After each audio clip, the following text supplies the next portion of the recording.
Welcome to mega debate. నా పేరు రహీం. తెలంగాణలో మున్సిపల్ ఎన్నికలు ఎప్పుడెప్పుడా అన్నారు. మున్సిపల్ ఎన్నికలు వచ్చేసి తర్వాత ఫలితాలు అన్నారు. ఫలితాలు కూడా వచ్చేసి అయినప్పటికీ కూడా తెలంగాణ రాజకీయాల్లో ఈ మున్సిపల్ ఎన్నికల వేడి మాత్రం ఏమాత్రం చల్లారలేదు. ఈ మూడు ప్రధాన పార్టీలకు ఇప్పుడు సమస్యల్లా మేయర్ ఎన్నిక. ఓ పక్క చూస్తే ఉద్రిక్తతలు, ఇటు క్యాంపు రాజకీయాల మధ్య ఇంకా ఎన్నికైతే కొనసాగుతోంది. కొన్ని చోట్లయితే కాంగ్రెస్ పార్టీ ఎంఐఎంతో జతకట్టి కొన్ని మేయర్ స్థానాలు అయితే గెలుచుకుంది. ఇదైతే ఈ ఈ మేయర్ సంబంధించినటువంటి విషయంలో మాత్రమే ఈ జోడి ఇప్పటికే ఎంఐఎంతో అంటూ ఇటు పక్క మహేష్ గౌడ్ ఇప్పటికే చెప్పడం జరిగింది. టీపీసీసీ చీఫ్ మహేష్ కుమార్ గౌడ్ అయితే చెప్పడం జరిగింది కేవలం దీని వరకు మాత్రమే. అయినప్పటికీ కూడా కొన్ని చోట్ల అయితే ఇప్పటికే కొన్ని చోట్ల మేయర్ ఎన్నికలతో పాటు కొన్ని చోట్ల వాయిదాలు కూడా పడ్డ సందర్భాలు మనం చూస్తూ ఉన్నాము.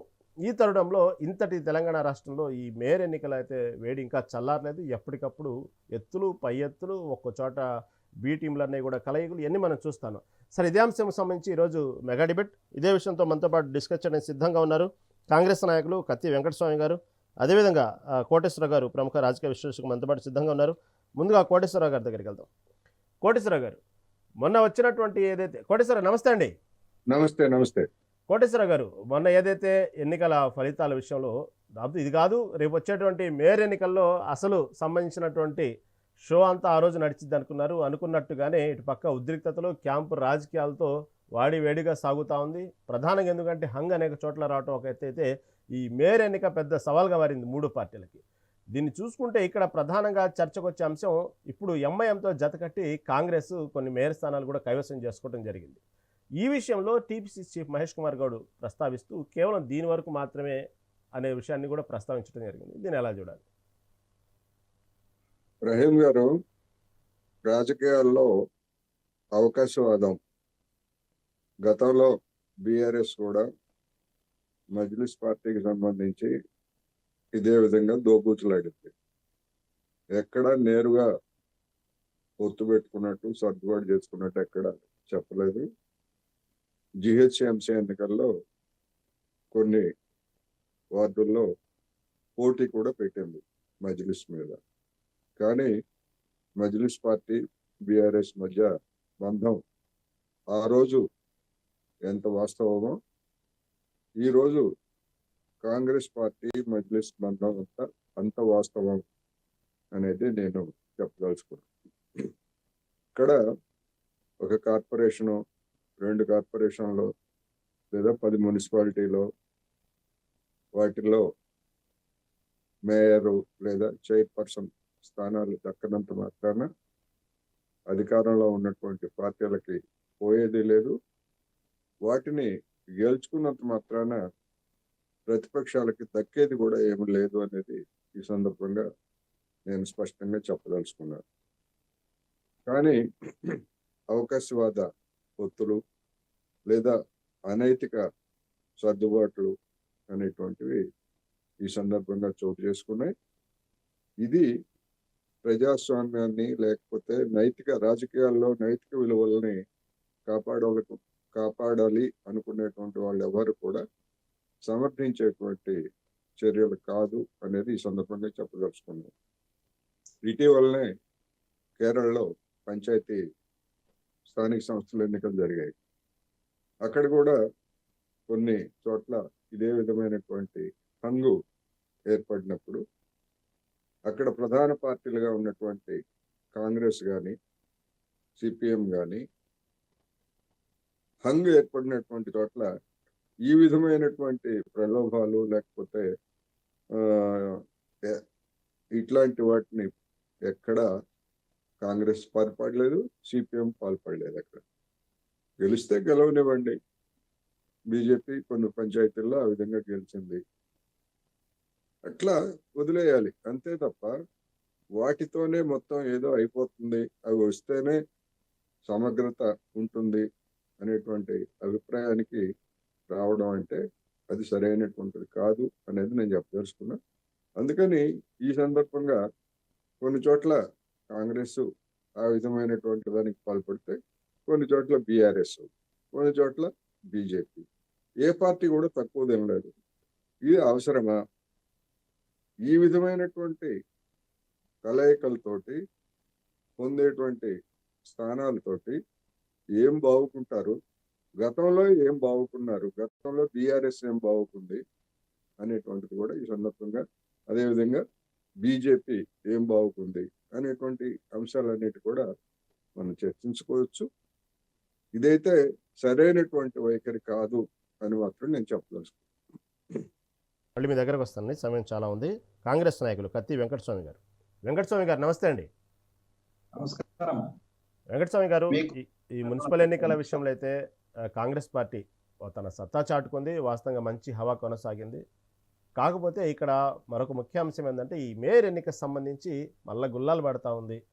అనుకున్న స్థాయిలో కొన్ని చోట్ల అయితే ఓకే అధికార పార్టీ కాబట్టి కొన్ని చోట్ల కొన్ని పరిస్థితుల్లో అధికార పార్టీకి మొగ్గు చూపిస్తారు. ఆ విషయంలో మాత్రం కాంగ్రెస్ పార్టీ ఇంకా కొన్ని చోట్ల ఇంకా మేయర్ ఎన్నికకు సంబంధించినటువంటి విషయంలో కాంగ్రెస్ పార్టీ తన సత్తా చాటుకుంది. ఓవరాల్గా చూసుకుంటే ఇప్పుడున్న పరిస్థితుల్లో ఈ ఏదైతే తర్వాత మేయర్ ఎన్నికలకు సంబంధించిన విషయంలో కావాలని చెప్పి క్యాంపు రాజకీయాలు కాంగ్రెస్ పార్టీ బలవంతంగా చేస్తుంది. కావాలని అధికార యంత్రాంగాన్ని వాడుకుంటుంది, పోలీసులను వాడుకుంటుంది, భయపెడుతుంది. మా పార్టీ సంబంధించినటువంటి మున్సిపల్ కౌన్సిల్ను భయపెడుతున్నారంటూ ఇటు బీఆర్ఎస్ పార్టీ చెప్తున్న అంశం. వాస్తవంగా కోటేశ్వర గారు చెప్పినట్టు దీనివల్ల ప్రభుత్వం పడిపోదు, ప్రభుత్వం దానికి సంబంధించి నిలబెట్టేది కాదు. ఎందుకు దీన్ని ఇంత ప్రతిష్టాత్మకంగా తీసుకొని ఇంతమంది క్యాంపు రాజకీయాలు ఇంకా భయభ్రాంతులు గురి చేయడం అవసరం అంటారా? భయభ్రాంతులు చేసింది ఏం లేదు, కానీ కోటేశ్వర గారి యొక్క యాంగిల్ ఏదైతే అవకాశవాద రాజకీయానికి దూరంగా ఉండాలనేటువంటి నియమాన్ని ఏ పార్టీ పాటిస్తలేదు, మా పార్టీతో సహా. వారి అభిప్రాయంతో, వారి నైతిక వాల్యూస్, అదే రకంగా రాజకీయాల్లో ఒక నిర్మాణాత్మకమైనటువంటి ధోరణి తెలంగాణ రాజకీయాలలో గత 10 సంవత్సరాల నుంచి కనిపించలేదు, ఇప్పుడు కూడా కనిపిస్తలేదు. దాంతో నేనేమి వారితో విభేదిస్తానని వారిని ఎక్కివేస్తున్నాను. ఎగ్జిస్టెన్స్ క్వశ్చన్కి వచ్చినప్పుడు గమ్మత్తుగా పైన రాజకీయాలకును గ్రౌండ్ లెవెల్ రాజకీయాలకు చాలా డిఫరెన్స్ కనిపిస్తుంది. పైన వైరి వర్గాలుగానే బీఆర్ఎస్, బీజేపీ అండ్ కాంగ్రెస్ మూడు కూడా పోటాపోటీగా సైద్ధాంతిక పరంగా అనుకోండి, రాజకీయ పరంగా అనుకోని ఒకరినొకరు విభేదించుకుంటున్నారు, ఒకరినొకరు విమర్శించుకుంటున్నారు. ఆ విమర్శలు కూడా హద్దు మీరుతున్నటువంటి సందర్భాలను కూడా చూస్తున్నాం మనం. కానీ స్థానిక నాయకత్వానికి ఇవేం పట్టిలేవు. స్థానికంగా ఉన్నటువంటి నాయకులు పైన వాళ్ళు వాళ్ళ పదవులలో ఉన్నారు, మేము కూడా పదవులలో ఉండాలనేటువంటి ఒక ధోరణి అన్ని పార్టీల నాయకులలో కనిపిస్తుంది. దానికోసము బీజేపీ వాళ్ళు బీఆర్ఎస్ తో కలవచ్చు, బీఆర్ఎస్ వాళ్ళు కాంగ్రెస్ తో కలవచ్చు, కాంగ్రెస్ వాళ్ళు బీజేపీతో కలిసినటువంటి సందర్భం కూడా ఇలా మనకు చూస్తున్నాం. అంటే చిన్న మున్సిపాలిటీస్ దగ్గర నుంచి మొదలుకొని మేయర్ దగ్గర కూడా అది కనిపిస్తుంది. దాంట్లో స్పష్టంగా చాలా స్పష్టమైనటువంటి అవకాశంగా చూసుకుంటున్నటువంటి 2 చోట్ల, ఒకటి నిజామాబాద్, ఒకటి కరీంనగర్. నిజామాబాద్ లో వాళ్ళ బీజేపీకి గణనీయమైనటువంటి సీట్లు వచ్చిన మాట వాస్తవం. సో సహజంగా మేము కాంగ్రెస్ పార్టీ అండ్ బీజేపీ వ్యతిరేకులే కాబట్టి డెఫినెట్ గా బీజేపీని ఆపడానికి కాంగ్రెస్, కాంగ్రెస్ ని ఆపడానికి బీజేపీ సర్వంగా సిద్ధంగా ఉంటారు. బట్ ఇలా భారతీయ జనతా పార్టీకి ఆపడం కోసము అక్కడ కరీంనగర్ లో ఈవెన్ బీఆర్ఎస్ కూడా ఎందుకో ప్రయత్నం చేస్తుంది. సరే ఎంఐఎం తీసుకుంటారా? ఎంఐఎం అనేది ఒక గోడ మీద పిల్లి. ఎవరు అధికారం ఉంటే, ఎక్కడ బెల్లం ఉంటే అక్కడ ఈగలు వచ్చినట్టుగా ఎప్పుడు అధికారం కోసం లాలసతోటి ఎవరి పక్షానుంటే వాళ్ళు నిర్లజ్జగా మాట్లాడి వాళ్ళ వైపు వెళ్ళిపోయేటువంటి పార్టీ ఎంఐఎం పార్టీ. ఒకనాడు కాంగ్రెస్ తో, ఒకనాడు తెలుగుదేశంతో, ఒకనాడు టిఆర్ఎస్ తో, ఇవాళ మళ్ళా కాంగ్రెస్ తో. సో వాళ్ళకు నియమం అంటూ ఏం లేదు. మీరు ఏ పార్టీ అని అంటే అధికార పార్టీ అనేటువంటి దానితోనే ఉంటారు వాళ్ళు. సో వాళ్ళకి సంబంధించిన దాన్ని వివిధ పార్టీలు, గతంలో కేసీఆర్ గారు కావచ్చు, ఇవాళ రేవంత్ రెడ్డి గారు కావచ్చు, ఇద్దరు కూడా ఎంఐఎం యొక్క బలం అక్కడక్కడ వచ్చేదాన్ని ఉపయోగించుకుంటున్నారు. కానీ ఓవరాల్ గా కాంగ్రెస్ పార్టీకి ఎంఐఎం యొక్క నీడ కారణంగా మాకు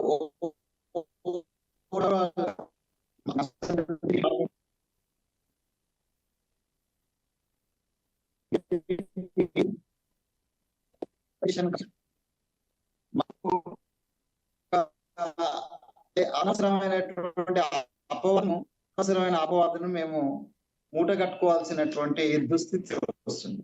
ఇది మా నాయకులు గతంలో పార్టీ వెంకటస్వామి గారు. ఉన్నారు వారి ఓకే ఓకే ఏదో టెక్నికల్గా ఇష్యూ ఉన్నట్టుంది, నెట్వర్క్ సరిగా అందట్లేదు, మీ వాయిస్ బ్రేక్ అవుతుంది. ఈలోపు మనం బీఆర్ఎస్ నాయకులు శ్రీహరి యాదవ్ గారి దగ్గరికి వెళ్దాం, తర్వాత మళ్ళీ జాయిన్ అవుతాం. సార్ మీ వాయిస్ అది బ్రేక్ అవుతుంది కత్తి గారు. ఓకే శ్రీహరి గారు నమస్తే అండి. నమస్తే అన్న.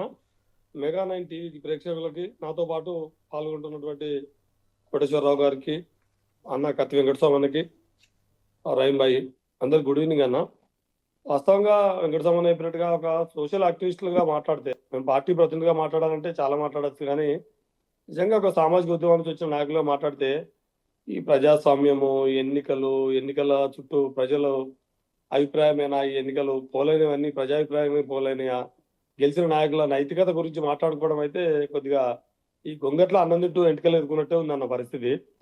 చాలా ఘోరము. నేను కూడా ఎన్నికల క్యాంపెయిన్లో పాల్గొన్నా, కొన్ని చోట్ల బాధ్యుడిగా, ప్రచారం దానిగా.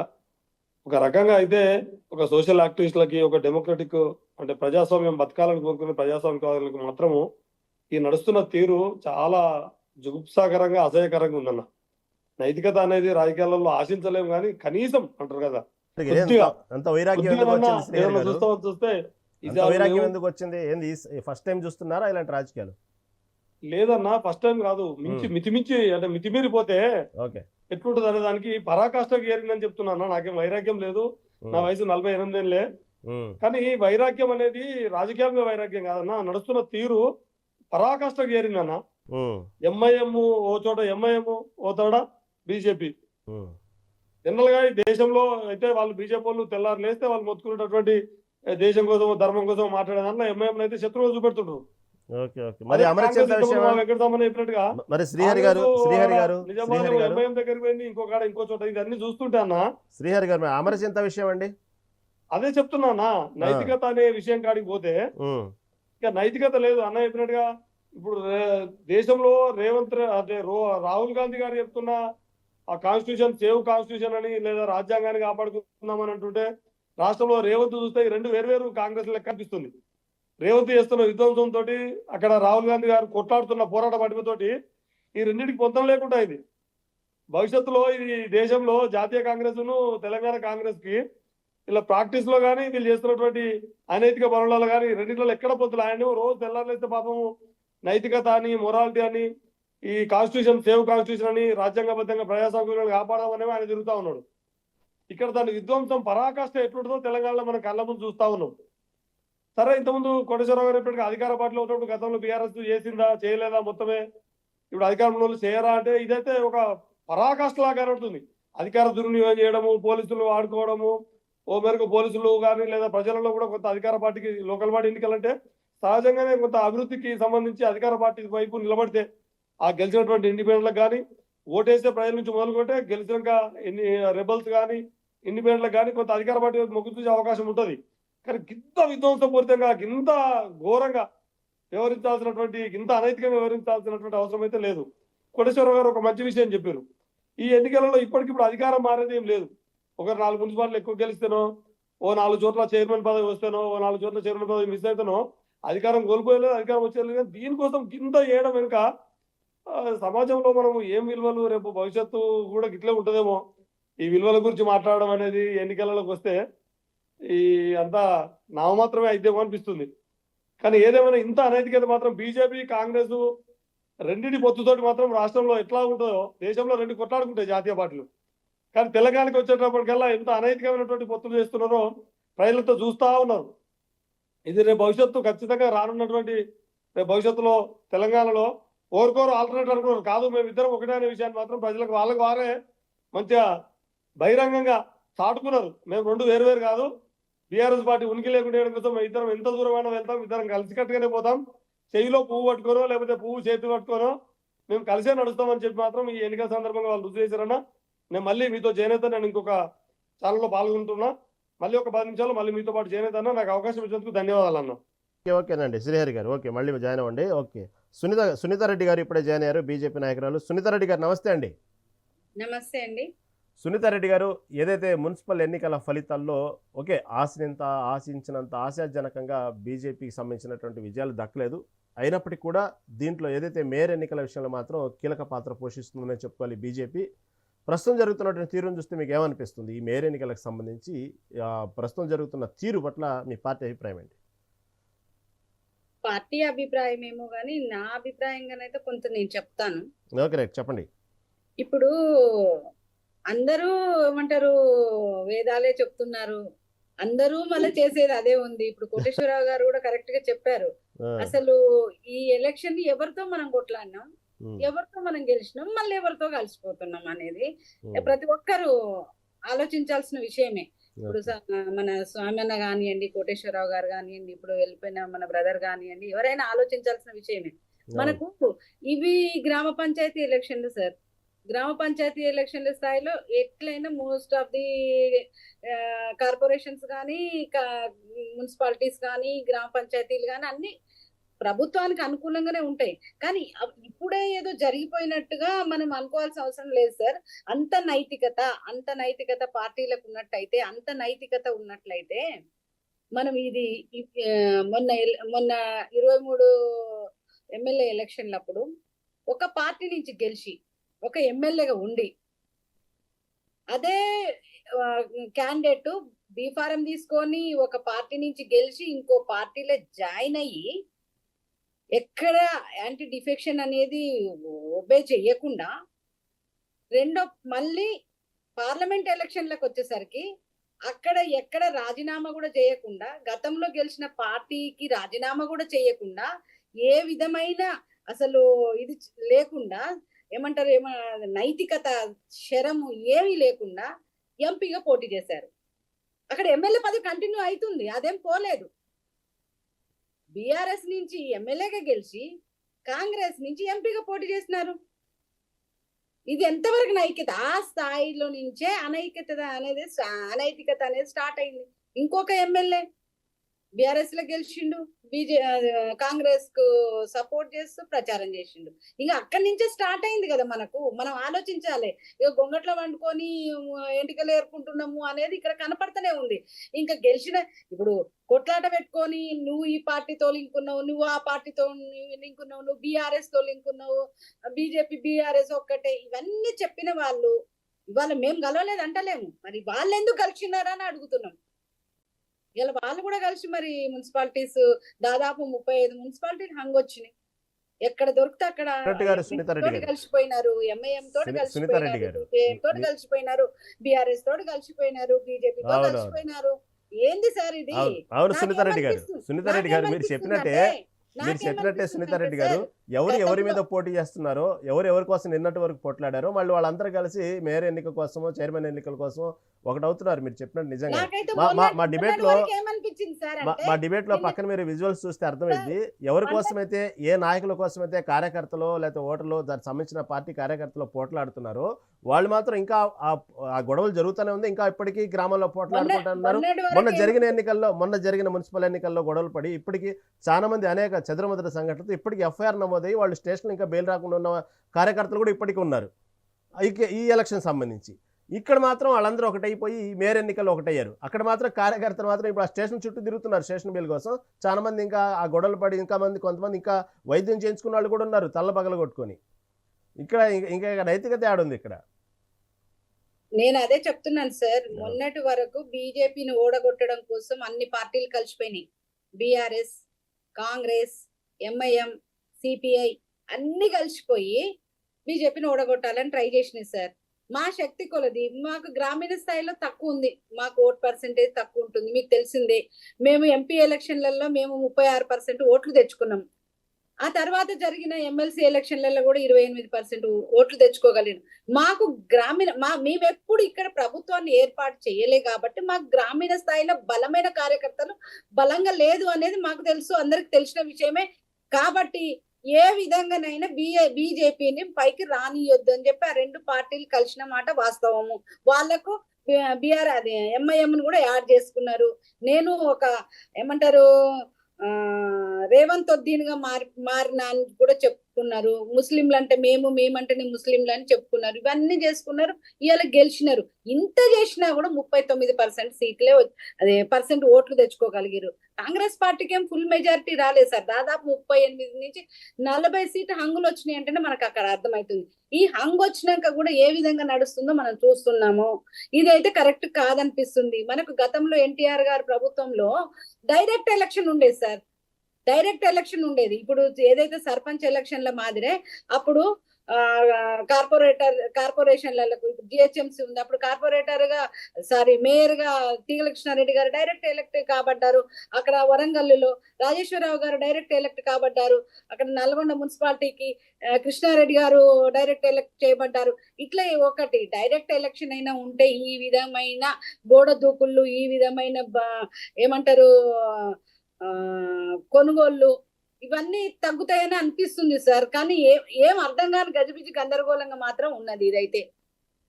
ఓకే సునీత గారు, రైట్. కోటేశ్వర గారు ఇక్కడ మొన్నటి వరకు ఎన్నికల ప్రచారంలో ఫలానా పార్టీకి బి టీము, ఈ పార్టీ ఆ పార్టీకి బి టీం అని చెప్పుకున్న బి టీంలన్నీ కూడా ఈ ఎన్నికల్లో ఒక్కసారిగా చైర్మన్ సంబంధించిన ఎన్నికల్లో ఒక్కసారిగా ఒకటైపోయాయి, మేయర్ చైర్మన్ ఎన్నికల్లో. ఇప్పుడు ఇదే ప్రధానంగా చెప్పుకుంటున్నట్టు వార్తలు దీన్ని నడుస్తూ ఉంది. దీన్ని ఎవరెవరు ఎక్కడెక్కడ కలిశారు, ఏ సంబంధించినటువంటి కార్పొరేషన్లో ఏ పార్టీకి ఎవరు చూస్తే అన్ని పార్టీలు ఒకటేనేయండి. ఇక్కడ ఎవరు ఏ పార్టీలు అతిథులు కాదు. సమయానుకూలంగా దాని పరిస్థితులను బట్టి ఇక్కడ బి టీంలు సి టీంలు ఏం లేవు, అన్నీ ఒకే టీం అయిపోయినాయి. దీన్ని ఎలా చూడాలి? దీనికి ఇలా ఈ విషయంలో అయినా సరే అసలు ఓటర్లు కళ్ళు తెలుస్తారా? దీనికి సంబంధించినటువంటి కార్యకర్తలు ఇప్పటికే పార్టీల కోసం కొట్లాడుతున్నారు, ఎందుకు అర్థం కావట్లేదు అంటే ఏమంటారు దీని గురించి? ఇప్పుడు రాజకీయాల్లో అధికారానికి దూరంగా ఉన్నటువంటి బీజేపీ గతంలో అంటే ఇప్పటికీ అదే చెప్తుంది, మా పార్టీ డిఫరెంట్, మిగతా పార్టీలకు భిన్నమైంది అని చెప్పుకుంటా ఉంది. అది అధికారానికి దూరంగా ఉన్నప్పుడు లేదా ప్రజల ఆదరణకు నోచుకున్నప్పుడు ఆ కబుర్లన్నీ బాగానే ఉన్నాయి, కొంతమంది జనానికి నిజమే కదా అని చెప్పేసి నమ్మారు. కానీ అధికార రుచి మరిగిన తర్వాత కేంద్రంలో ఉన్నటువంటి బీజేపీ కావచ్చు, రాష్ట్రాల్లో ఉన్నటువంటి బీజేపీ కావచ్చు, అది చివరికి నరేంద్ర మోడీ గారు ఏం చెప్తారు, ఓట్ల కోసం లేదా కొన్ని సీట్ల కోసం అధికారం కోసం మేము అడ్డదారులు తొక్కాం అని చెప్పి కదా బహిరంగ సభల్లో చెప్తా ఉంది. మరి ఎందుకని ఆయన మార్గాన్ని అనుసరిస్తున్నామని చెప్పేవాళ్ళు, దేశం కోసం ధర్మం కోసం మేమే అసలైన ప్రత్యామ్నాయం చెప్పుకునేటువంటి వాళ్ళు, మరి ఇలాంటి చర్యలతోటి చెప్పుకున్న తర్వాత ఇంకా చెప్పుకోవడానికి వాళ్ళకు ఉండేటువంటి నైతిక అర్హత ఏమిటి? బీజేపీ అనే కదా, ఏ పార్టీ అయినా. కానీ బీజేపీ మేము డిఫరెంట్ అని చెప్పుకుంది కనుక బీజేపీని గురించి ప్రత్యేకంగా ప్రస్తావించాల్సి వస్తాం. అందుకని అధికారం అనే దానికి వచ్చేసరికి మొన్నటి ఎన్నికల్లో బీజేపీతో సహా అందరూ డబ్బులు ఖర్చు పెట్టారు, అనేక ప్రలోభాలు చేశారు. అదనంగా బీజేపీ రాష్ట్ర ప్రజానీకానికి ఇచ్చినటువంటి బోనస్ ఏంటంటే మతాన్ని రంగంలోకి తీసుకొచ్చింది. ఏమి సాధిద్దామని ఏం చేశారు ఎవరు తీసుకొచ్చారు సార్? మేడం, నేను అవన్నీ చెప్పాల్సి వస్తే పాకిస్తాను ఇండియా మ్యాచ్ అని చెప్పిన వాళ్ళు ఎవరండి? ఇవాళ కరీంనగర్ లో గెలిచిన తర్వాత బండి సంజయ్ గారు మాట్లాడింది ఏంటి? మతం కాదా అది? సార్ నేను మాట్లాడొచ్చా? మీరు మాట్లాడుతారు కానీ మతాన్ని అన్ని రకాల మతాన్ని, ప్రాంతీయతత్వాన్ని అన్ని. అందుకని ఎవ్వరు తక్కువ కాదు, మజ్లిస్ తక్కువ కాదు, బీజేపీ తక్కువ కాదు. బొమ్మ బొరుసులు వాళ్ళిద్దరు అన్నదమ్ములు లాంటి వాళ్ళు నిజానికి. అందుకని ఆ విధమైనటువంటి పరిస్థితులు ఇవాళ దేశంలో ఉన్న తర్వాత డీజనరేషన్ అనేటువంటిది వచ్చిన తర్వాత దేనికైనా పాల్పడతారు. ఒక కౌన్సిలర్ పదవి కోసం, లేకపోతే ఒక కార్పొరేటర్ పదవి కోసం, ఒక మున్సిపల్ చైర్మన్ పదవి కోసం ఈ విధమైనటువంటి అవకాశాల గురించి చెప్పేటువంటి వాళ్ళు నైతిక విలువల గురించి భవిష్యత్తులో చెప్పొద్దు అనేది నా సలహా. ఓకే, సునీత రెడ్డి గారు చెప్పండి సునీత రెడ్డి. ఇప్పుడు కోటేశ్వరరావు గారు బీజేపీ అన్నది అని చెప్తున్నారు. నేనేమంటున్నా అంటే సార్, రాహుల్ గాంధీ గారు రాజ్యాంగాన్ని పట్టుకొని తిరుగుతూ రాజ్యాంగాన్ని తుంగలో తొక్కుతూ యాంటీ డిఫెక్షన్ లా తన సొంత తండ్రి గారైన రాజీవ్ గాంధీ గారు తెచ్చిన దాన్నే తుంగలో తొక్కుతూ ఈ రోజు ఇంత ముందే నేను కోట్ చేసినాను సార్, ఒక పార్టీ నుంచి గెలిచిన ఎమ్మెల్యే ఇంకొక పార్టీ ఎంపీగా కంటెస్ట్ చేసిండు, అది కండ్లకు గట్టినట్టుగా తెలుస్తుంది. ఇంతకంటే ఘోరమైన ఇంతకంటే సిగ్గుమాలిన పని ఇంకేమైనా ఉన్నదా? అవి మీకు కనపడతలేదా? రెండోది ఏంటి సార్ అంటే, ఈయన ఇండియా క్రికెట్ మ్యాచ్ తో పోల్చిండు అని చెప్తున్నారు. ఈ కాంగ్రెస్ పార్టీ ముఖ్యమంత్రి ఏం మాట్లాడిండు? పాకిస్తాన్ వాడు ముడ్డి మీద అంతా వచ్చినామంట, మనము మిలిటరీ, మన డిఫెన్స్ వాళ్ళు, మన ప్రభుత్వము ముడ్డి మీద అన్నిందంట పాకిస్తాను. ఇవి బాగున్నాయా సార్? ముస్లిమ్స్ అంటే కాంగ్రెస్, కాంగ్రెస్ అంటే ముస్లిమ్స్, ఇది బాగుందా సార్? నేను రేవంత్ ఉద్దీన్గా మారిపోతాను, నేను వచ్చేసి ఏమంటారు ముస్లింలని భుజాలు ఎత్తుకొని తిప్పుతాను, ఇదంటే బాగుందా సార్? హిందువులని అడుగు అడుగున ఎక్కిరిస్తుంటే బాగుందా సార్? ఇవాళ అసదుద్దీన్ గారు ఏం మాట్లాడి, అక్బరుద్దీన్ గారు ఏం మాట్లాడిరు సార్? రావైనా రెడ్ అయినా ఎవడైనా నా కాలకాడికి రావాల్సిందే అన్నప్పుడు ఎందుకు నోరు మూసుకుంటారు సార్? ఎవరు మాట్లాడుతున్నారు? ఎందుకు మాట్లాడుతున్నారు? మతాల గురించి ఎవరు మాట్లాడుతున్నారు? మతాలను రెచ్చగొట్టి ఓట్ల కోసం ఒక వర్గాన్ని ఎవరు ప్రోత్సహిస్తున్నారు? మనకు జూబ్లీ హిల్స్ ఎలక్షన్లలో మనం చూసినాం సార్, ఏ విధంగా ముస్లింల ప్రయారిటీ కోసము అజారుద్దీన్ గారిని తీసుకొచ్చి అప్పటికప్పుడు మంత్రిని చేసింది సార్. నిమిషాలలో మంత్రి అయిపోయిండు ఆయన. ఓ ఎమ్మెల్సీ కాదు, ఓ ఎమ్మెల్యే కాదు, ఇంకేది కాదు. ఎవరి కోసం ఎవరు ప్రాధాయపడుతుంది సార్ చెప్పండి? దారుసలాంకు ఎవరు సలాం కొడుతున్నారు చెప్పండి? దారుసలాంకు ఎవరు దత్తపుత్రులుగా మారినారు చెప్పండి? అవన్నీ సార్ కనపడతలేదా అని అడుగుతున్నా. మోడీ గారు ఏమో అన్నారు, ఇది అన్నారు, లేదు బండి సంజయ్ గారు అన్నారు అని మాట్లాడుతున్నారు. ఇండియా పాకిస్తాన్ ఎప్పటికీ అది మనం పోల్చుకుంటాం సార్. ఎవరైనా గట్టిగా మాట్లాడుతున్నారా ఇండియా పాకిస్తాన్ కొట్లాడినట్టు కొట్లాడుతున్నారు రా అని మన సామెత కూడా అంటాం సార్. అదేమి తప్పు కాదు. మేము ఒక గేమ్ ఆడుకుంటాం సార్, ఒక గేమ్ ఆడుకుంటాం. మాకు యాంటీగా కూడా మేము ఇండియా పాకిస్తాన్ అని చెప్పి ఒక గేమ్ ఆడుకుంటాం సార్. అలా ఉంటుంది. కానీ ఇక్కడ వచ్చేసి మీరు వచ్చేసి పాకిస్తాన్ ముట్టి మీద అన్నది, పాకిస్తాన్ ఇట్లా చేసింది అట్లా చేసింది అని మనని మనము మన పాకిస్తాన్ అని చెప్పి అనుకుంటూ ముఖ్యమంత్రి అన్నా కూడా మీరు చలనం లేదు, మాట్లాడట్లేరు. మన పాకిస్తాన్ అన్నాను అంటాడు ఆయన. ఇంకా రాహుల్ గాంధీ గారు ఇతర దేశాలకు పోతారు.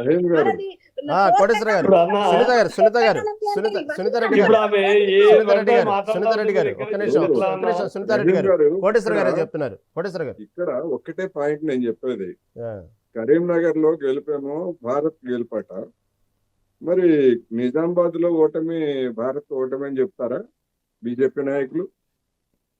ఏం మాట్లాడుతున్నారండి? ఏం మాట్లాడుతున్నాం సార్ మేము? అది ఏంటి?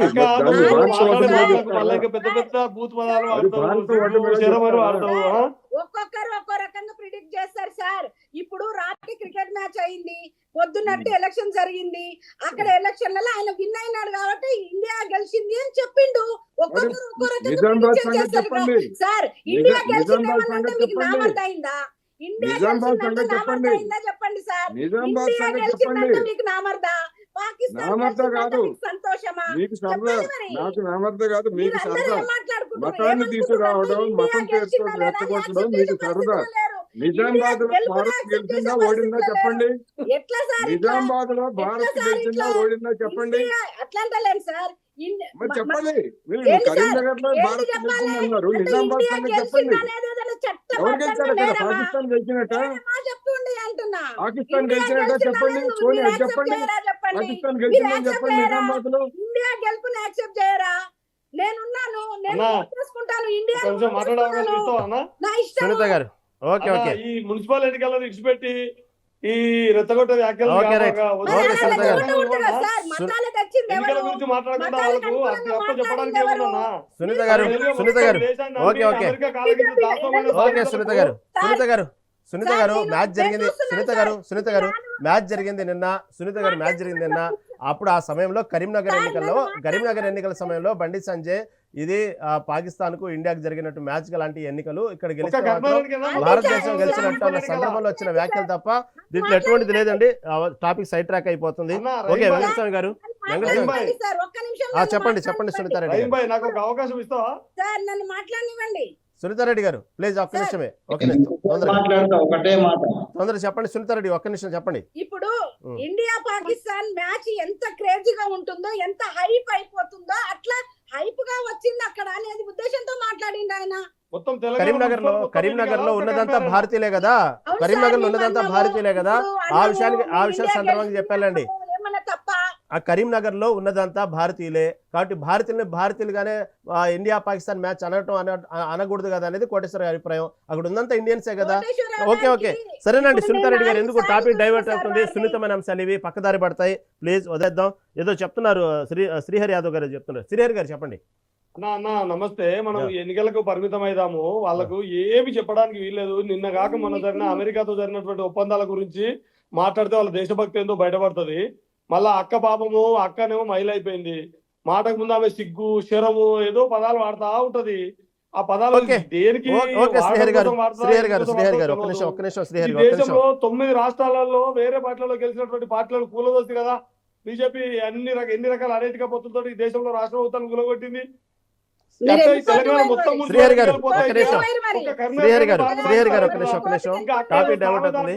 ఇట్లా ఈ పదాలు కొద్దిగా నేను ఏమంటున్నా, కొంచెం నైతికంగా కొంచెం ప్రజాస్వామ్య గురించి మాట్లాడితే మంచిది.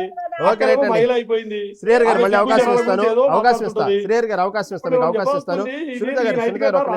మాత్రం వర్తిస్తుంది, కాంగ్రెస్ మాత్రమే వర్తిస్తుందా? బీజేపీ ఒక కేంద్ర మంత్రి ఉన్నటువంటి కిషన్ రెడ్డిలకు, బండి సంజయ్ కూడా వర్తిస్తుందా? నైతికత అనేది అందరికా, ఒక్కరికి ఓన్లీ ప్రత్యర్థులకు మాత్రమే వర్తిస్తుందా? అలా కాకుండా ఇప్పుడు జరిగినటువంటి తెలంగాణ జరిగిన మున్సిపల్ ఎన్నికల గురించి మనం మాట్లాడుకుంటానా?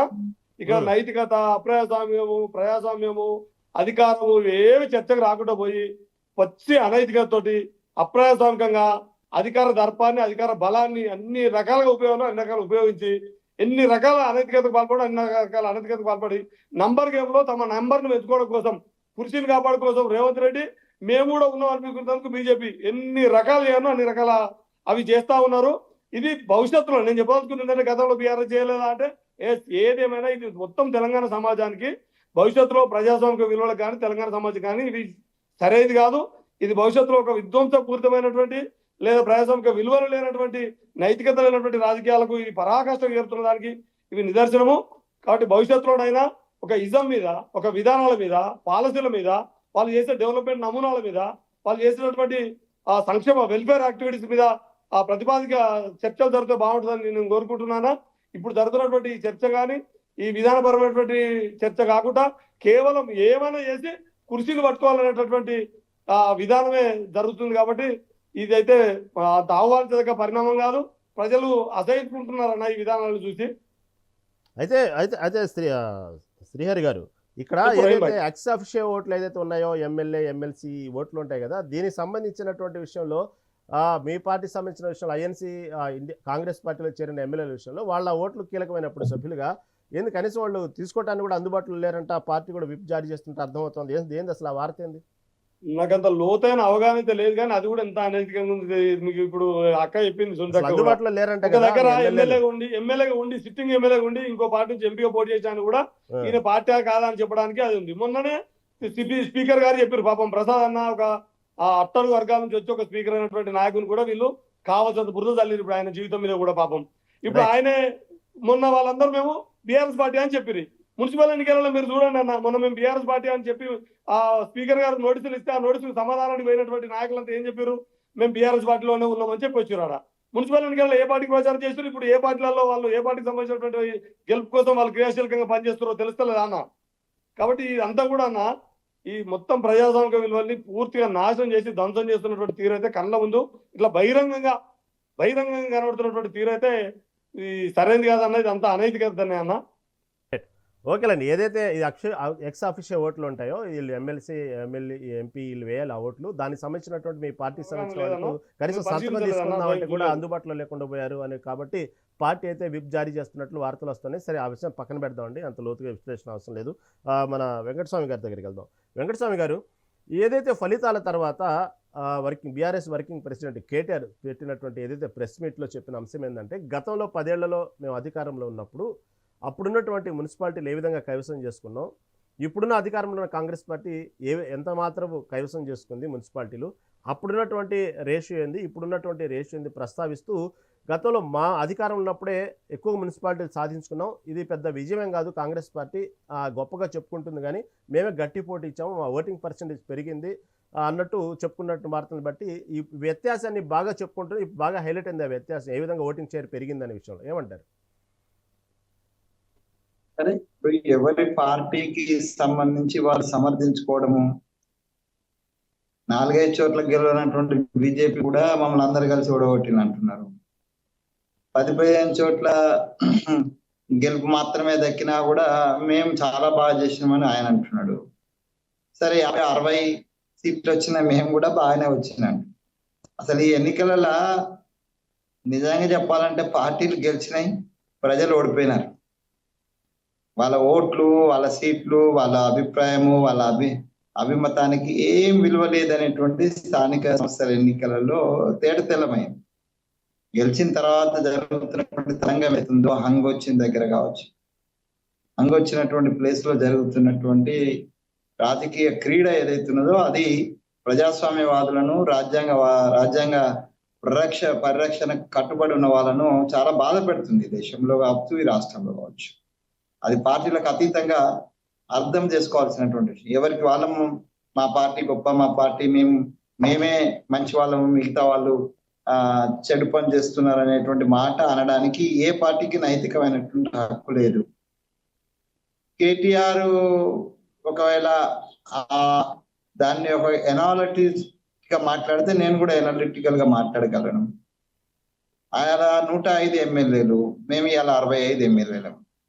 The difference is that. వాళ్ళు ఇలా మేము అధికార దుర్వినియోగంకు పాల్గొన్నాం. అధికార దుర్వినియోగంతో 66 వచ్చినాయంటే మరి 99 వచ్చినప్పుడు నువ్వు కూడా అధికార దుర్వినియోగం చేసినట్టే అవుతుంది. అధికార దుర్వినియోగం అని ఎదుటివాడిని ఏలెత్తి చూపే ముందు తాము చేసినమా లేదా, తామేమైనా నైతికంగా ఉన్నామా, తామేమైనా విలువలకు కట్టుబడి ఉన్నామా, మొత్తం పార్టీలనే విలీనం చేసుకొని అదే దానికి ఏదో సిఎల్పి ఎల్పి విలీనం అయిపోయిందని కొత్త పేరు తెచ్చి ఈ రాష్ట్రంలో 2014 తర్వాత దేశంలో, రాష్ట్రంలో అనైతికమైనటువంటి రాజకీయ క్రీడ అటు కేంద్ర ప్రభుత్వం, ఇటు రాష్ట్ర ప్రభుత్వం రెండూ చేసింది. ఇవాళ ఎవరినో తప్పుపట్టడానికి ప్రయత్నం చేయడము గురువింజ టైప్ లో ఉంటది. తమ నలుపు తాము వెళ్ళకుండా వేరే వాళ్ళని అనుకుంటూ పోతే, అట్లని నేను ఇవాళ జరుగుతున్నటువంటి అనైతిక పొత్తులను నేను ఏ రకంగానూ పార్టీ పరంగా కావచ్చు, పార్టీ పరంగా నిర్ణయం తీసుకోవాల్సింది పిసిసి అధ్యక్షుడు. నేను ఆ స్థాయిలో లేను కాబట్టి వ్యక్తిగతంగా మాత్రం నేను ఏ రకంగా కూడా ఇదే విషయం కాదు, చాలా విషయాలలో వ్యక్తిగతంగా నేను అనైతిక విషయాలను ఎప్పుడు సమర్థించలేదు, ఇప్పుడు కూడా సమర్థిస్తలేను.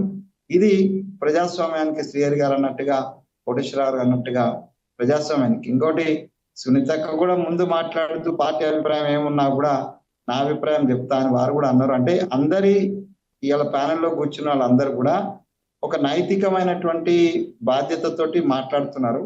బట్ ఆ పార్టీకి సంబంధించి అక్క ఎక్కువ ఎత్తుకుంటున్నారు. సరే, అదిగా వారిని కోటేశ్వరరావు గారు అన్న మాట వాస్తవమే, అది అడిషనల్ ఫోర్స్. వాళ్ళు ఎంఐఎం, నేను ముందు కూడా చెప్పాను కదా సార్, ఎంఐఎం మాకేదో సాయం చేయడానికి వస్తలేదు. అది భారతీయ జనతా పార్టీకి ఇంటర్నల్ గా ఉన్నటువంటి కుదుర్చుకున్న ఒప్పందం దేశం అంతా. ఇలా ఎంఐఎం గతంలో రాజశేఖర రెడ్డి గారు ఉన్నప్పుడు ఎంఐఎం తోటి కాంగ్రెస్ సత్సంబంధాలు ఉండే, అప్పుడు మేమంతా తెలంగాణ ఉద్యమంలో ఉన్నాం. సో వాళ్ళను తెలంగాణ ఉద్యమానికి తీసుకురావడానికి కూడా, తెలంగాణకు సపోర్ట్ చేయమని కూడా చాలా సార్లు మేము అడిగినాం. కేసీఆర్ గారు కూడా అడిగినాం, మా కోదండరామ్ గారు, తర్వాత నేను, లేకపోతే స్వామి గౌడ్, వీళ్ళందరం కూడా ఎంఐఎం అప్రోచ్ అయినాం. బట్ ఎన్నడూ కూడా వాళ్ళు తెలంగాణ ఉద్యమానికి సపోర్ట్ చేయలేదు. కానీ అదే తెలంగాణ వచ్చిన తర్వాత టిఆర్ఎస్ పార్టీ తోటి అండగాడడానికి అధికారం కోసం వచ్చినారు. సో వాళ్ళు రాష్ట్రానికే పరిమితమైనటువంటి ఎంఐఎంను ఇవాళ దేశవ్యాప్త పార్టీగా తీర్చిదిద్దిన ఘనత కేవలం భారతీయ జనతా పార్టీకి దక్కుతుంది. భారతీయ జనతా పార్టీ యొక్క అనైతికమైనటువంటి వాళ్ళిద్దరూ శత్రువు మూసుకేసుకున్నటువంటి మిత్రులు మాత్రమే. సో దాని కారణంగా కాంగ్రెస్ కు నష్టం జరుగుతున్నా కూడా కేవలం ఈ తాత్కాలికమైనటువంటి లబ్ధి కోసం, ఏ మేయర్ సీట్ కోసమో, ఏ చైర్మన్ సీట్ కోసమో ఈ కాంగ్రెస్ పార్టీ పెద్దలు వాళ్ళతో అండగాగడం అనేటువంటిది లాంగ్ రన్ లో డెఫినెట్ గా మాకు ఇబ్బందికరమైనటువంటిది. వాళ్ళు మాట్లాడే తీరు కూడా అసలు అక్బరుద్దీన్ మాట్లాడిన తీరు చాలా ఆక్షేపణీయం. ప్రజాస్వామ్యంలో ఎవడైనా తన కాళ్ళ దగ్గరికి రావాలని అంటే ఎంత అహంకారంతో మాట్లాడుతున్నారు వాళ్ళు, ఏ దమ్ చూసుకొని మాట్లాడుతున్నారు. కేవలం స్టేట్ గవర్నమెంట్ యొక్క సపోర్ట్ చూసుకొని వాళ్ళు మాట్లాడతలేరు. సెంటర్ లో ఉన్నటువంటి భారతీయ జనతా పార్టీ ఏ ఈడీ రాదు, ఏ సిబిఐ రాదు, ఏది రాదు వాళ్ళ దగ్గరికి. వాళ్ళకి అక్రమాస్తులు లేవా అండి? ఎంఐఎం వాళ్ళ మీద ఈడీకి కన్ను లేదా అండి? ఎక్కడైనా జరిగిందా అండి? వాళ్ళ అక్రమంగా నడిపిస్తున్నటువంటి ఇన్స్టిట్యూషన్స్ లేవా అండి? వాళ్ళ హాస్పిటల్స్, వాళ్ళ స్కూల్స్, వాళ్ళ కాలేజెస్ వాళ్ళకి సంబంధించిన లేవా? మరి భారతీయ జనతా పార్టీ పెద్దలకు ఎక్కడ వాళ్ళు కనిపిస్తేనే లేరు. పైపై వాళ్ళను కాశ్మీర్ దాకా తీసుకెళ్తున్నారు. పంజాబ్ రేపు వచ్చేటువంటి ఎన్నికలలో they are planning for the Muslim community ఉన్నటువంటి కొంత కమ్యూనిటీ ప్రభావం ఉన్నటువంటి పశ్చిమ బెంగాల్లో కూడా వాళ్ళు దించుతారు. సో తప్పనిసరిగా భారతీయ జనతా పార్టీనే ఎంఐఎం యొక్క అప్రత్యమైనటువంటి అహంకారపూరితమైనటువంటి రాజకీయానికి, అవకాశ రాజకీయానికి టిఆర్ఎస్ కాంగ్రెస్ కారణం అయితే, అహంకారపూరిత రాజకీయానికి వాళ్ళ ఎక్స్పాన్షన్ భారతీయ జనతా పార్టీ కారణం. అంటే తమ స్వార్థం కోసం అన్ని పార్టీలు ఒక ఫండమెంటలిస్ట్ ఆర్గనైజేషన్ ప్రోత్సహిస్తున్నాయి. ఈ సరైనటువంటి కాదనేటువంటిది భావిస్తున్నాను. సో పార్టీ పరంగా మేము కూడా కొంచెం సమయాన్ని పాటిస్తే మంచిది. ఎందుకంటే మీరు అన్నట్టుగా కోటేశ్వరరావు గారు అన్నట్టుగా ఒక మేయర్ రాకపోతే మాకు కిరీటం పడిపోయేది ఏం లేదు. ఒక మున్సిపాలిటీ 4 మున్సిపాలిటీలు తక్కువ వస్తే కిరీటం పడేది లేదు. సరే కిరీటం పడిపోయిందని ప్రతిపక్షాలు విమర్శించేంత మాత్రాన మనకు అయ్యేటువంటి నష్టమేం లేదు. కాబట్టి కొంత ప్రజలు కూడా మెచ్చుకునే, ప్రజలతో పాటు మేధావులు కూడా. వెంకటస్వామి గారు, మీరు చెప్పినట్టు ఎంఐఎంకి తెర వెనుక ఏదో బలం ఉంది, బీజేపీ బలం ఉంది, కేంద్రంలో బలం ఉంది అనేటువంటి వ్యాఖ్యల వెనుక చూసుకుంటే, ఇటు పక్క సరే మీరు ప్రస్తుతం అధికారంలో ఉన్నారు, కాంగ్రెస్ పార్టీ అధికారంలో ఉంది, మీరే ప్రత్యేకమైన విభాగం ఏర్పాటు చేశారు హైడ్రా అని. మరి ఎందుకు అనేక చోట్ల ఎంఐఎం సంబంధించినటువంటి హాస్పిటల్స్, స్కూల్స్ ఇవన్నీ ఎందుకు మీరెందుకు ధైర్యంగా ఒక నిర్ణయం తీసుకోలేకపోతున్నారు? చెప్పింది అర్థమైంది. ఓకే, ఇప్పుడు హైడ్రా లాంటి లేకపోతే ఇంకా ఇతర వాళ్ళ అక్రమాలకు అంటే ఆ అక్రమాలను అరికట్టకుండా ఉండడం కోసమే ఎంఐఎం పార్టీ మేము కాంగ్రెస్ పార్టీకి సమర్థిస్తున్నాం, కాంగ్రెస్ పార్టీకి మిత్రులం అంటుంది.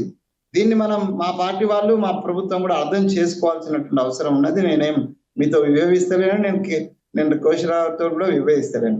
డెఫినెట్ గా ప్రజలు, మేధావులు, ప్రజాస్వామికవాదులు, రాజ్యాంగ పరిరక్షకులు కూడా కాంగ్రెస్ పార్టీ పర్వాలేదు ఒక కొంత సంయమనం పాటింది.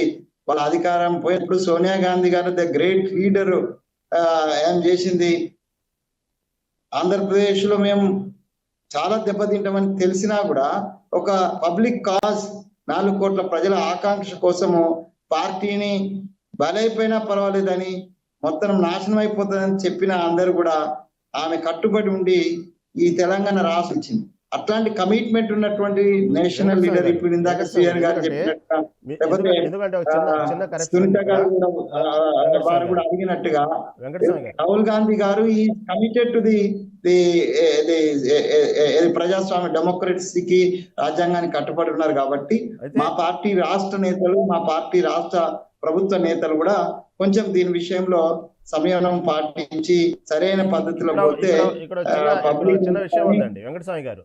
ఏదైతే నిర్మల్ జిల్లాలో భైంసా ఉందో ఆ మున్సిపల్ ఎన్నికలకు సంబంధించిన విషయంలో కూడా 20 ఏళ్లుగా అక్కడ ఎంఐఎంఏ వెళ్తా ఉంది. ఏదైతే మేయర్ సంబంధించినటువంటి విషయంలో, మున్సిపల్ సంబంధించిన విషయంలో భైంసాకి నిన్న మీరు చెప్పినట్టుగా అక్కడ బీజేపీ సపోర్ట్ చేయలా. బీజేపీ ఎంఐఎంకి ఇండిపెండెంట్గా అభ్యర్థిగా సపోర్ట్ చేసింది. అక్కడ 20 ఏళ్లుగా ఉన్న కంచుకోటని బద్దలు కొట్టేసింది. ఈరోజు అక్కడ ఎంఐఎం అభ్యర్థి లేడు, ఇండిపెండెంట్ అభ్యర్థి చైర్మన్గా ఎన్నికయ్యారు. అక్కడ ఎక్కడ సపోర్ట్ చేయలే. పరిస్థితుల్ని బట్టి ఆయా మీరు చెప్పినట్టుగానే ఇక్కడ బీ టీంలు, ఆయా పొత్తులు, ఆయా విభాగాల్లో కొన్ని చోట్ల ఎంఐఎం బీజేపీ లోపాయి గారితో ఒప్పందం అనేది రూమర్సా లేకపోతే నిజమా అనేది సరేలేండి, చాలా సున్నితమైన అంశాలు. మళ్ళీ ఎప్పుడైనా దాని గురించి డిస్కస్ చేద్దాం. ఓకే, శ్రీహరి గారు. అన్న శ్రీహరి గారు, ఇప్పుడు ఏదైతే ఈ బీఆర్ఎస్ సంబంధించినటువంటి ఫలితాలు మీరు చూశారు, మున్సిపల్ ఎన్నికల అన్న ఫలితాలు ఇప్పుడు చూశారు. ఇప్పుడు ఇందాక కత్తి వెంకటస్వామి గారు చెప్పినట్టు ఆయా పార్టీలకు సంబంధించి ఎవరెవరికి వాళ్ళు వ్యక్తిగతంగా మా పార్టీ అన్న ఒకటి మాత్రం నిజమన్నా, ఈ ఎన్నికలలో మాత్రం బీఆర్ఎస్ పోలైన ఓట్లలో మొన్న పార్లమెంట్ ఎన్నికలతో పోల్చుకుంటే మనం పోలైన ఓట్లను మొత్తం పోలైన ఓట్లు, అందులో మేము సాధించిన ఓట్లు, మొత్తం వార్డుల సంఖ్య, అందులో మేము సాధించిన వార్డుల సంఖ్య, చైర్మన్లు ఇప్పుడు ఆంగులు వచ్చిన కాడ చైర్మన్ సహజంగానే అధికార పార్టీ ఏం చేసింది అనైతికత పొత్తుల జోలికి మేము పోను. కానీ మొత్తంగా పోలైన ఓట్లో చూసినప్పుడు మేము పార్లమెంట్ ఎన్నికలతో పోలిస్తే మేము రెట్టింపుగా ఓట్లు సాధించినామన్నాం. ఇవాళ మొన్న మీరే అనేక ఏజెన్సీలు చేసినటువంటి సర్వే ప్రకారం ఎలక్షన్ కమిషన్ ప్రకటించిన దాని ప్రకారము మేము అసెంబ్లీ ఎన్నికలలో కేవలం 2% లేదా 3% ఓట్ల తేడాతో ఓడిపోతే పార్లమెంట్ ఎన్నికల్లో మేము 20% వెనక్కి తగ్గినాం.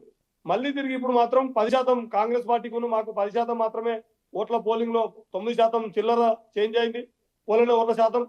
అది అట్ ద సేమ్ టైం వార్డులలో 740 పైచీలకు మా కారు గుర్తు మీద వార్డుకు సంబంధించినటువంటి అభ్యర్థులు గెలిచారు. ఇది మేము రకంగా రేపు రానున్నటువంటి లేదా భవిష్యత్తులో ఖచ్చితంగా తెలంగాణ రాష్ట్రంలో ఓ ప్రాంతీయ పార్టీగా, ఈ తెలంగాణ రాష్ట్రంలో జాతీయ పార్టీలు కాదు, పార్లమెంట్ ఎన్నికలు 2 జాతీయ పార్టీలు కొట్లాడుకొని చర్యలకు తీసుకున్నాయి ఎంఐఎం కోటి ఇచ్చిపెట్టుకొని. కానీ అట్లా కాదు, రేపు రానున్నటువంటి రోజులలో 2 జాతీయ పార్టీలకు మేము మాత్రమే ప్రత్యామ్నాయమని, మేము మాత్రమే ప్రతిపక్షమని, ఈ మున్సిపల్ ఎన్నికల్లో ప్రజలు ఓట్లేసిన తీరు, మేము సాధించిన ఓట్లు, మేము సాధించినటువంటి వార్డుల సంఖ్య, కౌన్సిలర్లు కానీ కార్పొరేటర్ల సంఖ్య కానీ, మేము రానున్నటువంటి రోజులలో పార్లమెంట్ ఎన్నికలతో వెంకటరామన్న ఒక మంచి ఉదాహరణ అయిపోయింది. ఇలా వాళ్ళు 64 మంది ఎమ్మెల్యేలు అన్నారు, మాతోటి మాదర్లకి వెళ్ళి 9 మంది వాళ్ళకు 74 ఉన్నారు, ఎంఐఎంఓలో 7 ఉన్నారు, వాళ్ళు 80కి దగ్గర వచ్చారు, మేము 95 ఉన్నాం అన్నారు. కానీ పార్లమెంట్ సభ్యుల సంఖ్య మా వెంకటరామన్ అనుకో మిస్ అయ్యాడు. రీసెంట్ గా జరిగినటువంటి అసెంబ్లీ తర్వాత పార్లమెంట్ ఎన్నికలు వాళ్ళకి 8 మంది పార్లమెంట్ సభ్యులు ఉన్నారు ఇప్పుడు. కాబట్టి నేను ఆ లెక్కలో పోను. కానీ మేము ప్రధాన ప్రతిపక్ష పార్టీగా తెలంగాణలో జాతీయ పార్టీలకు ప్రత్యామ్నాయం బీఆర్ఎస్ విషయం మాత్రం తెలంగాణలో మొన్న పోలిన ఓట్లు పార్లమెంట్ ఎన్నికలతో పోలిస్తే మేము సాధించినటువంటి వార్డు మెంబర్ల సంఖ్య కానీ కార్పొరేటర్ల సంఖ్య. శ్రీహరి గారు, ఏదో టెక్నికల్ ఇష్యూ ఉన్నట్టుంది. Okay okay okay Sunitha Reddy గారు. చెప్పండి. సునీత రెడ్డి గారు, సరే దీనికి మున్సిపల్ ఎన్నికలకు సంబంధించిన అంశం ఉన్నా కాకపోయినా మన వెంకటస్వామి గారు లేవనెత్తారు కాబట్టి ఒక విషయం, ఇది వాస్తవంగా బయట మాత్రం ఈ ప్రచారం ఉందండి. కేంద్రం లెవెల్లో ఇటు ఎంఐఎంకి ఇటు బీజేపీకి లోపల ఒప్పందం ఉంది, ఒక అండర్స్టాండింగ్ చెప్పి నేను కొంచెం వెళ్తాను. ఒక్కటే విషయం చెప్పండి. ఎంఐఎం మా వెంకటరామన్ చెప్పినట్టుగా రాష్ట్రంలో కాంగ్రెస్ తోని, దేశంలో బీజేపీ తోని రెండింటికి ఇక్కడ వీళ్ళ ప్రయోజనాలను కాపాడుతూ మొన్న జూబ్లీహిల్స్ లో అభ్యర్థిని పెట్టలేదన్నా. జూబ్లీహిల్స్ లో అభ్యర్థిని పెట్టలేదు మేము. అట్లా దేశంలో మొన్న మీరు చూసారు బీహార్ లో కానీ అంతకుముందు వివిధ రాష్ట్రాల జరిగిన ఎన్నికలలో వీళ్ళు ఎంఐఎం సాధించిన బీజేపీ బయటపడ్డది. రేపు కూడా బెంగాల్లో అదే చేయబోతుంది, ఉత్తరప్రదేశ్ లో కూడా అదే చేయబోతుంది అన్న. ఓకే అన్న, నన్ను ఇందులో భాగస్వామ్యం చేసి మీ అందరితో అభిప్రాయాలు పంచుకునే అవకాశం ఇచ్చినందుకు ధన్యవాదాలు. మళ్ళీ మనం వేరే చర్చలో మాట్లాడినప్పుడు ఇట్లాంటి ఒక మంచి ప్రజాస్వామిక వాతావరణంలో విధానాల మీద సిద్ధాంతాల మీద చర్చ జరిగే విధంగా మీ మెగా9 టీవీ కొనసాగాలని కోరుకుంటూ థ్యాంక్ యూ అన్న. ఓకే శ్రీహరి గారు, okay okay thank you. Okay Koteswara గారు. సార్ నాతో సునీత గారు సారీ అండి, కంటిన్యూ. వాళ్ళ ఆరోపణలు నిన్నటి వరకు బీఆర్ఎస్ బీజేపీ ఒకటని కూడా మాట్లాడిండ్రు. మరి దానిలో ఎంత శాంటిటీ ఉందో ఇప్పుడు మనం చూసినాం. వాళ్ళు కూడా బీఆర్ఎస్ తో పొత్తులు పట్టుకొని ఇప్పుడు కమ్యూనికేషన్ ఏర్పాటు చేసుకున్నారు, మనం చూసాం. ఇక కాంగ్రెస్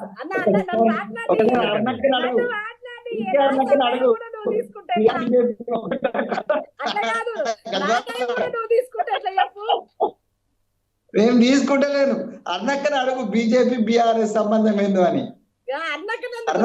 సరిపోద్ది కదా. ఇప్పుడు అక్కడ కామారెడ్డిలో ఎవరితో ఎవరున్నారు చెప్పరాదురి. నేను ఒకటి అంటున్నాను సార్, కాంగ్రెస్ ఎంఐఎం ఎప్పుడు ఒకటే సార్. మాత్రం కాంగ్రెస్ దాంట్లో నేను అప్రిషియేట్ చేస్తున్నా, మీరు గతంలో కూడా అప్రిషియేట్ చూసింది చేస్తున్నా. సార్. ఒక్క విషయంలో అప్రిషియేట్ చేస్తున్నా, బాయిన్సాలో మీరు ఒక మంచి ఇది ఒక చాలా కాలం తర్వాత బాయిన్సా ప్రజలకు భరోసా ఇచ్చేందుకు మీకు అప్రిషియేట్ చేస్తున్నా సార్. నేను అనేది ఒకటే, ఎప్పటికీ ఎంఐఎం అనేది మాకు శత్రువు. మేము ఏ రోజు వాళ్ళతో అలయన్స్ పెట్టుకోలేదు. మాకు అది సైద్ధాంతిక విరుద్ధం సార్. మీరు ఎన్ని చెప్పినా అవ్వదు. శత్రువు ముసుకేసుకున్నటువంటి శత్రువులు గంతే ఏం లేదు.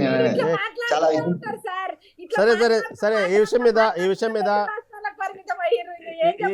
మీద కేంద్రంలో ఎప్పుడెప్పుడు ఏ ఎన్నికల్లో సునీతారెడ్డి గారు ఈ కేంద్రంలో ఎప్పుడెప్పుడు ఏ ఎన్నికల్లో ఎంఐఎం సపోర్ట్ తీసుకున్నారో, ఏమేమి జరిగినాయో, ఎంఐఎం అవసరం లేకపోయినా కూడా ఎందుకు క్యాండిడేట్లని అక్కడ ఉన్నటువంటి లోకల్ పార్టీలను కాకుండా వ్యక్తిగతంగా ఎవరు అభ్యర్థులు నుంచోబెట్టి ఏ విధంగా ఓట్ల చీలికలు తెచ్చిందో అవన్నీ దాని వెనక ఉన్నటువంటి వ్యూహం ఏంటో అవన్నీ చాలా సపరేట్ డిబేట్ పెడదామండి దాని గురించి. ఇదే విషయం కోటేశ్వరరావు గారు, ఇది వాస్తవంగా ఈ ప్రచారంలో ఉందండి, ఇది ఎంతవరకు అభిప్రాయం ఉంది, కరెక్ట్ అంటారు కాదంటారు? ఖచ్చితంగా బీజేపీ మీద ఇట్లా మోసేస్తారు ఇప్పుడు. ఓకే కోటేశ్వరరావు గారు చెప్పండి. ఇప్పుడు ఒంటి కాలు మీద బీజేపీ మీద లేస్తారు కోటేశ్వరరావు గారు. అలా ఏం లేదండి, అలా ఏం లేదు, ఆయన ఉన్న వాస్తవాలే మాట్లాడతారు. కోటేశ్వరరావు మాట్లాడండి, అవకాశం ఇవ్వండి కోటేశ్వర గారిని, అవకాశం ఇవ్వండి. ఉండండి సునీతారెడ్డి గారు, ప్లీజ్ సునీత కోటేశ్వర గారు కంటిన్యూ. మహారాష్ట్రలో ఒక మున్సిపాలిటీలో బీజేపీ మజ్లిస్ కలిసిపోయింది అనే విషయం వాళ్ళ ముఖ్యమంత్రి దేవేంద్ర ఫడ్నవీస్ గారిని అడిగితే సునీతారెడ్డి గారికి తెలుస్తుంది. అట్లాగే కేరళలో ఆఫ్టర్ ఆల్ ఒక గ్రామ పంచాయతీలో అక్కడ సిపిఎం సింగిల్ బిగ్గెస్ట్ పార్టీగా వస్తే వాళ్ళకి సర్పంచ్ స్థానం రాకుండా ఉండటం కోసం కాంగ్రెస్ బీజేపీ ఇద్దరు కలిసిపోయారు. అక్కడ ఏం చెప్తారు మరి? ఇక్కడ బీజేపీ కాంగ్రెస్ కూడా కలిసినాయి ఇప్పుడు. నేను అదే చెప్పాను. అందుకనే మీరు అన్నారు కదా మజ్లిస్ తోటి మాకు ఎలాంటి బంధం ఉండదు అన్నారు కదా.